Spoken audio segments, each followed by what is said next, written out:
Si bekantan ini ngeluh badannya pegel ke gue dan minta gue buat ngurutin dia. Kok nih manusia gak keluar-keluar? Darah gue mendidih dari kaki naik ke kepala. Kakak gue emang kesel, tapi dia juga bingung harus ngapain. Gue punya cerita.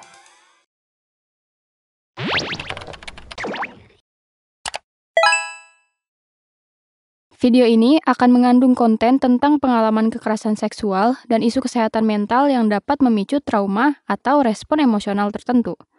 Tidak disarankan untuk anak-anak atau individu di bawah umur. Harap tonton dengan tanggung jawab pribadi. Hai penonton setia GPC, kenalin gue Lianti. Kali ini gue pengen cerita sesuatu yang sampai sekarang masih bikin gue ngerasa gak aman, ngerasa jijik, ngerasa harga diri gue jatuh sejatuh-jatuhnya. Awalnya, kakak cewek gue nginep di rumah selama semingguan. Padahal dia udah punya suami. Kayaknya sih dia lagi ribut. Ya gue sih gak berani banyak nanya ya. Setelah seminggu kakak gue nginep di rumah, suaminya datang mau jemput istrinya. Sebut aja kakak ipar gue ini bekantan. Sorry ye, karena memang gak ada nama yang lebih cocok buat bajingan cupu kayak dia. Pas dia jemput kakak gue tetap gak mau pulang ke rumahnya. Akhirnya, si bekantan ini ikutan nginep juga sehari. Besok paginya, mereka gak pulang, masih di rumah ortu gue. Karena kakak gue mau jenguk temennya yang sakit di kompleks sebelah sendirian, dan jaraknya lumayan jauh.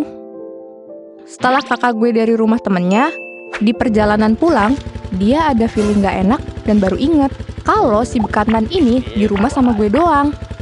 Ibu lagi ada urusan keluar, dan bapak gue kerja. Sore harinya, kakak gue belum juga pulang. Si bekantan ini ngeluh badannya pegel ke gue dan minta gue buat ngurutin dia, tapi di kamar. Katanya malu kalau di ruang tamu. Lah, padahal kan gak ada orang. Malu sama siapa, kocak? Jujur, awalnya gue gak mau. Tapi di satu sisi gue takut. Kalau gue gak nurut, masalahnya jadi panjang. Toh, cuma pijit aja pikir gue. Udah tuh, selesai gue pijitin dia, gak lama kakak gue datang. Dia agak shock ngeliat kita berduaan. Mana si bekantan ini telanjang dada, karena habis diurutin. Kakak gue langsung ngajak pulang ke rumahnya. Si bekantan ini gak mau pulang dong. Alasannya sakit perut. Jadi pengen bermalam lagi di sini untuk malam ini. Terus sama kakak gue dikasih lah obat sakit perut. Dan tetep si bekantan itu masih ngeluh sakit. Bener-bener kayak nyari berbagai alasan buat stay di rumah gue. Awalnya sih mikir positif. Toh masih ada kakak gue ini kan. Lagi pada berdebat gitu, gue prepare ambil anduk mau mandi. Diserobot sama si bekantan. Anjir, mana lama banget tuh orang mandi. Gue tungguin dah tuh 15 menit, 30 menit. Kok nih manusia gak keluar-keluar? Gue rasa lagi berubah jadi keong apa bagaimana nih orang. Ada kali tuh orang sejam di kamar mandi doang. Tadinya gue mau nanya ke kakak gue, kok suaminya mandinya lama banget? Soalnya gue juga mau mandi juga kali. Udah gerah banget ini. Tapi gak jadi. Mungkin dia lagi berak pikir gue. Nah, setelah dia keluar, kakak gue nyerobot ke kamar mandi. Udah beres kakak gue mandi, abis itu gue lanjut mau mandi. Digedor-gedor dong sama si bekantan liar itu. Ya gue diemin aja. Makin kenceng tuh gue liat-liat gedorannya. Kayak petugas Satpol PP aja. Katanya, sini HP-nya, kasih lewat lubang ventilasi bawah aja, buruan. Lah, apaan sih nih orang? Ganggu aja, heran.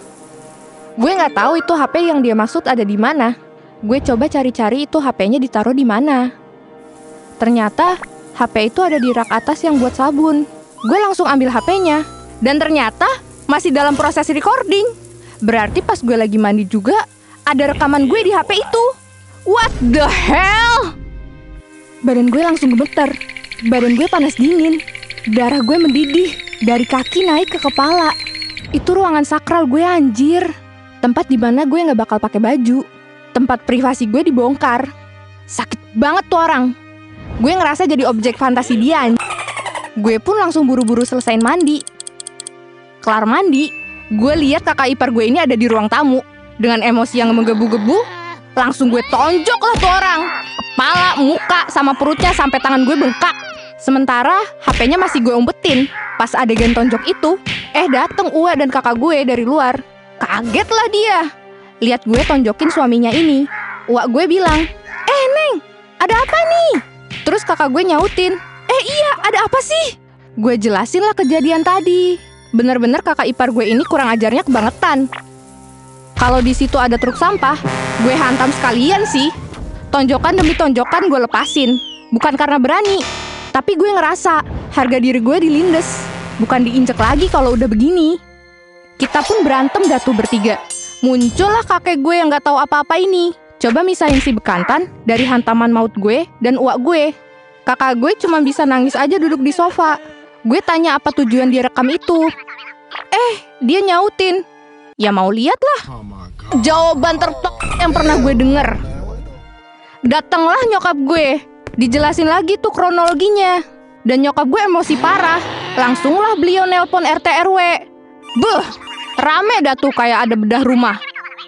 Dateng dah tuh Pak RT sama Pak RW. Saking geramnya, Pak RW langsung nonjok juga si bekantan itu. Kakak gue emang kesel, tapi dia juga bingung harus ngapain. Karena itu kan suaminya. Dia cuma bisa bilang, udahlah Pak, udah. Dan kakak gue belain suaminya itu. Karena udah kepalang kasihan banget si bekantan ini babak belur. Heran, orang udah 11-12 kayak iblis gitu masih dibela.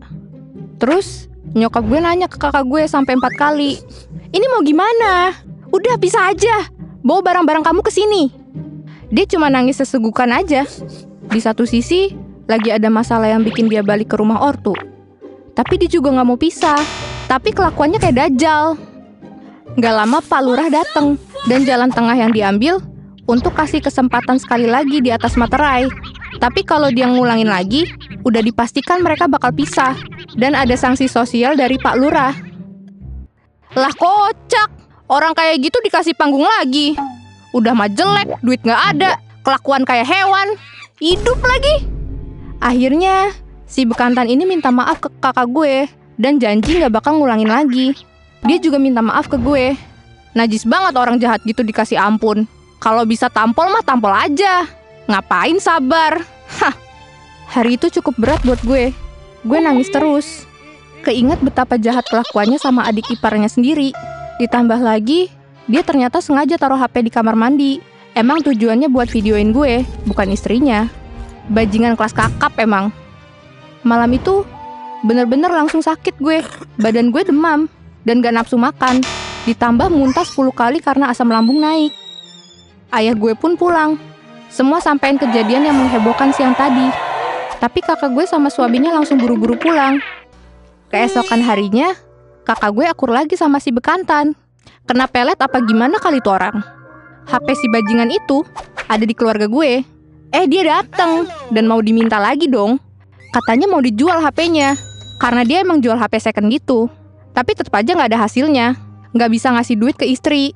Aduh, tuh duit habis buat apaan? Udah. Gue langsung nelpon bokap gue yang lagi kerja. Ya beliau gak terima lah.